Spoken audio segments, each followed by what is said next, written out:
Exode chapitre 24.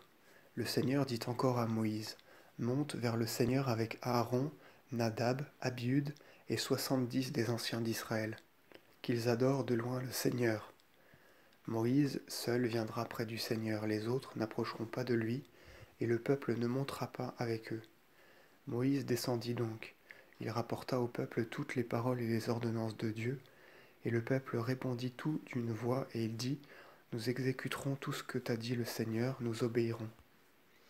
Moïse écrivit ensuite toutes les paroles du Seigneur, et s'étant levé de grand matin, il éleva un autel au pied de la montagne, plus 12 pierres pour les 12 tribus d'Israël.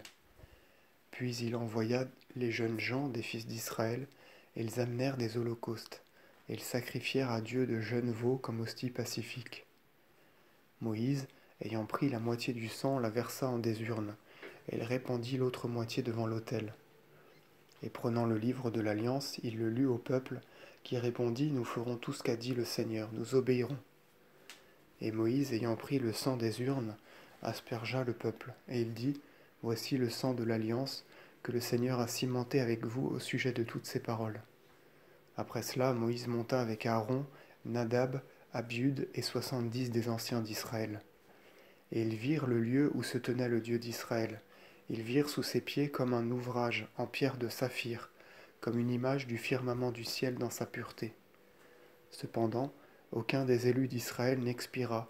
Ils se présentèrent au lieu où était le Seigneur, et ils mangèrent et ils burent. Le Seigneur alors dit à Moïse, monte jusqu'à moi sur la montagne, et je te donnerai les tables de pierre, la loi et les commandements que j'ai écrits pour les gouverner. Et Moïse s'étant levé avec Josué, ils montèrent sur la cime de Dieu. Ils avaient dit aux anciens, ne bougez d'où vous êtes jusqu'à ce que nous revenions vers vous. Voici avec vous Aaron et Hur, si quelqu'un a une cause à juger, qu'il aille devant eux. Moïse donc avec Josué monta sur la montagne, et une nuée enveloppa la montagne. La gloire de Dieu descendit sur le mont Sina. Pendant 6 jours la nuée enveloppa la montagne, et le 7e jour Dieu du milieu de la nuée appela Moïse. Et la gloire de Dieu apparaissait sur la cime du mont comme un feu flamboyant aux yeux des enfants d'Israël. Moïse entra au milieu de la nuée, il monta sur la cime, et il y resta 40 jours et 40 nuits.